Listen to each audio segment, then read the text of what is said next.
Stockholm is one of my favorite cities, and while Sweden is known for ABBA, unique art, amazing artists, and meatballs, this Swedish capital offers way more than that. And Adrian and I are here to show you why Stockholm is definitely worth a visit. Join me and Adrian on our adventures. We'd love to have you along for the ride. Subscribe now and you'll be notified of our upcoming videos. Before coming to Stockholm, we spent 4 amazing days in Swedish Lapland where we stayed in a glass igloo, visited the ice hotel, fed reindeer, rode snowmobiles, went dog sledding, and of course, saw the Northern Lights. Click on the link to our Swedish Lapland video in the description. Stockholm has 4 international airports, but the major one is Arlanda. But before we start telling you about this amazing city, make sure to stay till the end for important travel tips, food recommendations, and amazing destinations. Spread across 14 islands, Stockholm is the cultural epicenter of Sweden and boasts an impressive array of museums, galleries, and theaters and vibrant neighborhoods. Quite possibly the most popular tourist destination in Stockholm is Gamla stan, meaning Old Town in Swedish. The oldest square in Stockholm is here, Stortorget, famous for its colorful and historic buildings. This area boasts of bars, multiple quaint cafes, and lots of restaurants that serve traditional Swedish and international food. It's also a perfect place to have fika, a Swedish tradition that involves taking a break to enjoy coffee and pastries with friends or colleagues. Gamla stan is characterized by its narrow cobblestone streets, colorful buildings, and medieval architecture.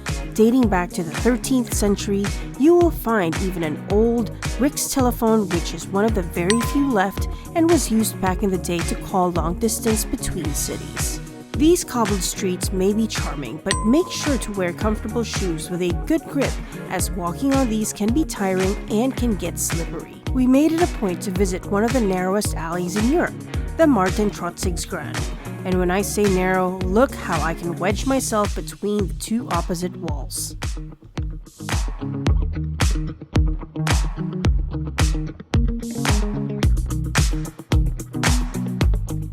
Gamla stan is also a great place for a little bit of shopping, with many locally owned shops and chain stores. It was also a great place to find a souvenir.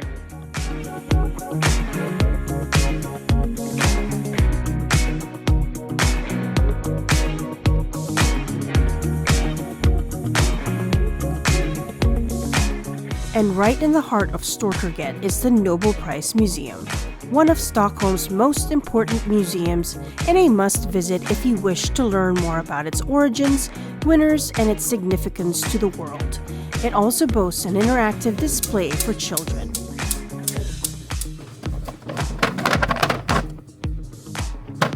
A very nice shop with good merchandise, and a cafe.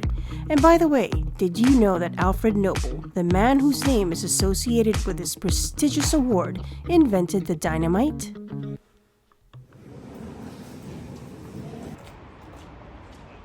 A short walk away from Stortorget is the Royal Palace of Stockholm. Although the royal family no longer resides here, the Royal Palace in Stockholm is one of Europe's largest royal palaces. With over 600 rooms, it showcases magnificent architecture, including the Baroque-style facade, and is a symbol of Sweden's rich royal heritage. And during our visit, we watched the changing of the guard. In the winter, the schedule is more sporadic. However, from April to the end of August, the ceremony occurs at 12:15 daily and at 1:15 p.m. on Sundays. While we were there, we also happened to see a distinguished visitor get welcomed to the palace. The Royal Palace is a beautiful sight at night. On this clear evening, we saw just how stunning the palace is. Storkyrkan, often referred to as Stockholm Cathedral, is a medieval church in Gamla stan. Dating back to the 13th century, this majestic cathedral has hosted numerous royal weddings, coronations, and other important ceremonies throughout the centuries.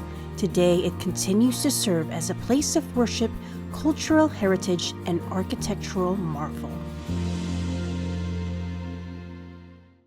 Slussen is a station for public transport in Stockholm. However, it's also a good spot to remember for a couple of good reasons. First, it's a spot for few places to eat, including this one, the Gondolen. Head to this cantilevered restaurant to enjoy some of the best views of the city. Not far from the Gondolen is the Fotografiska Museum. Fotografiska is a renowned center for contemporary photography, showcasing a diverse range of exhibitions from both established and emerging photographers. The museum also has quite a few interactive displays and a cool vintage photo booth. It is situated in a historic industrial building along the waterfront, and believe it or not, it also has an amazing restaurant at the top floor where you can have fika or a delicious and healthy meal from their fabulous a la carte menu. Best of all, you get this amazing view while dining here. Slussen is also where you can take the boat to the island across Djurgården. Taking the ferry is actually a fantastic way to see the city, even on a cold and crisp evening.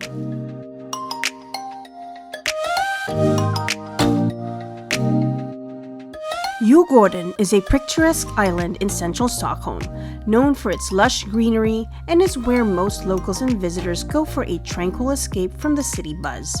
Djurgården is popular mainly in the summer due to its multiple museums and its amusement park, the Gröna Lund. But one of its most popular attractions is ABBA the Museum, which I have to say was a lot of fun to visit, especially if you grew up listening to ABBA's extremely catchy tunes.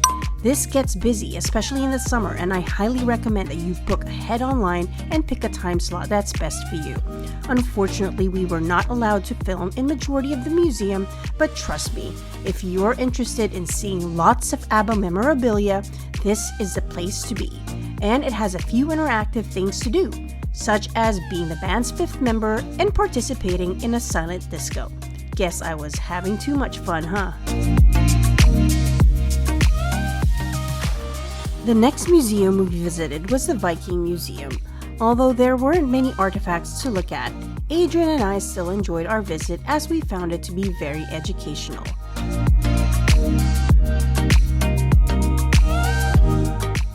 And Adrian got to dress up as a Viking. But I also recommend doing their guided tour. Not only was it informative, but our tour guide was the best. Of the 19th century, 150 years ago, something known as. And after touring the museum, Adrian and I went up to their cafe to have, guess what? Fika. We could get used to this.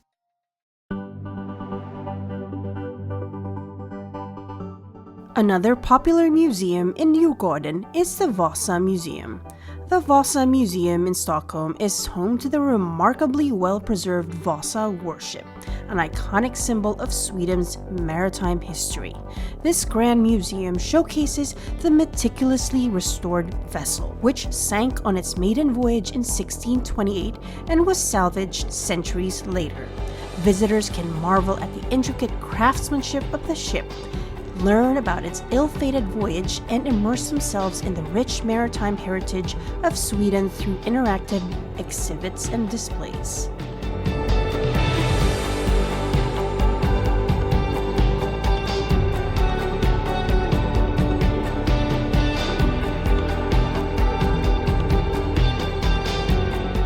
Right next door to the Vasa Museum is the Nordic Museum. The Nordic Museum celebrates the cultural heritage of Sweden and the Nordic region through its collections of artifacts, exhibits, and interactive displays. But out of the 4 museums we visited in Djurgården, our favorite was Skansen. Skansen is the world's oldest open-air museum that takes you to the top of a hill on the island. Visiting Skansen was like being taken on a journey through Sweden's cultural and natural history, including a visit to their glass factory.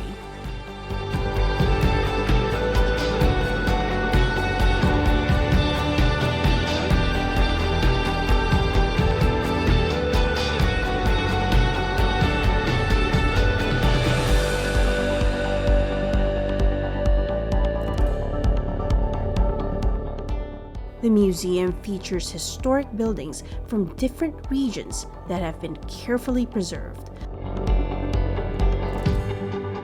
From traditional cottages and farmsteads to a zoo showcasing native Nordic wildlife, we really enjoyed seeing the animals, especially since I've never been this up close to a moose before. And check out the Wolverine's teeth. Skansen provides an immersive experience where visitors can learn about Swedish customs, traditions, and folklore in a picturesque outdoor setting. Östermalm is a chic and affluent neighborhood in Stockholm that we truly enjoyed visiting. Apart from the restaurants and shops, it's also home to the National Library of Sweden. The library isn't a place to spend a lot of time in, however, it is worth visiting just for the beauty of this building alone, and they have books that are centuries old.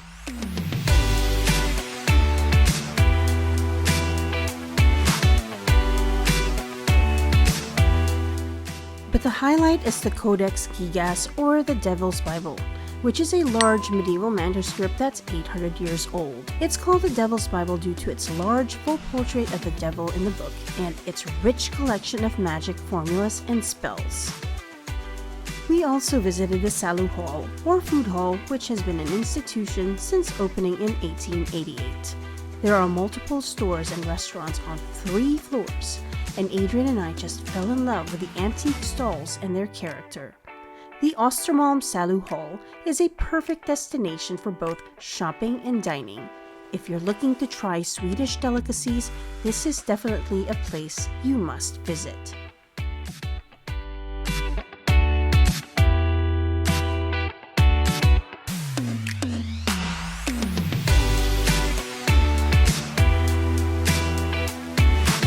Östermalm is a great destination for shops, restaurants, and bars. But our favorite one was Lucy's Flower Shop. It is a very popular bar but hard to find since it's discreetly located. Below the flower shop is the bar where we had so many amazing drinks, including one with turmeric and milk. The menu list is quite short and Adrian and I got to try most of them, and they were all worth it. But let me tell you though, don't go bar hopping though, because drinking at a bar in Sweden is very expensive. What trip to Sweden would be complete without trying Swedish meatballs? Yes, you can pretty much get meatballs all over Stockholm, but there is this one place in the city with quite possibly the most diverse meatball menu on the planet. Meatballs for the people in Södermalm. You can try meatballs of all sorts here. They even have reindeer, moose, and bear if it's in season. And vegan too. Adrian went for the Swedish classic and I had the mushroom risotto. Delicious. Can't decide which one to go for, order the chef's choice, which is 8 meatballs, 2 or 4 varieties. For a lovely stroll through historic Stockholm and one of the best views at sunrise and sunset, head to Monteliusbagen, a walking path 500 meters long with magnificent views. Hornsgatan is a bustling street located in the Södermalm district of Stockholm, known for its vibrant atmosphere and eclectic mix of shops, cafes, and restaurants. Gotgatan, parallel to Hornsgatan, is another fun spot to visit in Södermalm, with a great mixture of bake shops and cafes, boutique shops, and very unique stores. Strolling around this beautiful city on a sunny day is wonderful, and a favorite spot on bright days like today is Kungsträdgården. Kungsträdgården, translated as King's Garden, is a public park in the heart of Stockholm. Its central location near the Royal Palace makes it a popular gathering spot for both locals and tourists. In the wintertime, people come here to ice skate. Norrmalm is a bustling and popular shopping district in central Stockholm, known for its vibrant shopping streets, iconic landmarks like Sergels Torg. And not far from Sergels Torg is the Avicii Experience, something that I truly recommend, especially for electronic dance music lovers. It is a brilliant interactive tribute to the late artist Tim Bergling, his spectacular talent, and the lives of the many people he had touched during his very short life.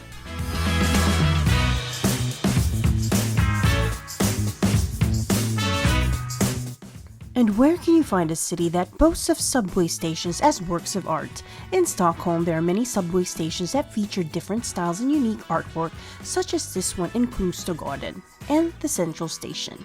Try to visit as many as possible during your visit here.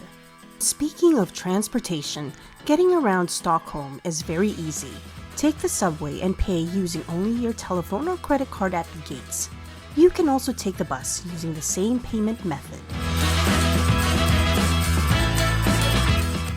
And take the ferry to get to the neighboring islands. If you plan on visiting many attractions during your stay, consider the Stockholm Pass. However, this does not cover public transport but may include some ferries. Or you can also book a hop-on, hop-off tour bus. Rideshare apps like Bolt and Uber are popular here too. Or you can just leisurely stroll wherever you go. We really enjoyed the food in Sweden, and I wanted to share with you two of the restaurants that we really liked. First is Vardus in Langsholmen. With incredibly fresh ingredients, every dish we had was delicious. From the simple starter to the amazing roast, and this delicious soup, and lastly the sorbet dessert. And as mentioned earlier, the restaurant at the top of Fotografiska is an excellent place for fika as they have a buffet with many choices. And the squash soup and pork belly dish were amazing and affordable. But what we really enjoyed was the culture of fika. And when in Stockholm, make sure to try the amazing princess cake with its delicious layers of jam, cream, sponge, and coated in marzipan. This is going to sound weird, but we also really like the kebabs pizza. You definitely must try it.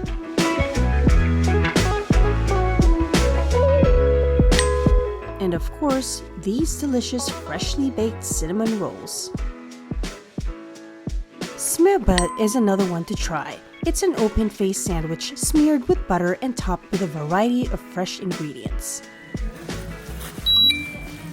Here in Stockholm, you can pretty much do anything like shop, eat, pay for virtually anything with only one thing in your pocket, this, your phone. If you have Apple Pay or Google Pay loaded onto your phone, you can pretty much explore and enjoy the city, paying for everything using this one item in your pocket. Stockholm is definitely a city that we will visit again and again. We hope you liked this video and found it helpful. Stay tuned for our next videos with many more destinations to come. Subscribe now to get notifications. Thank you again for watching, and we can't wait to see you again soon.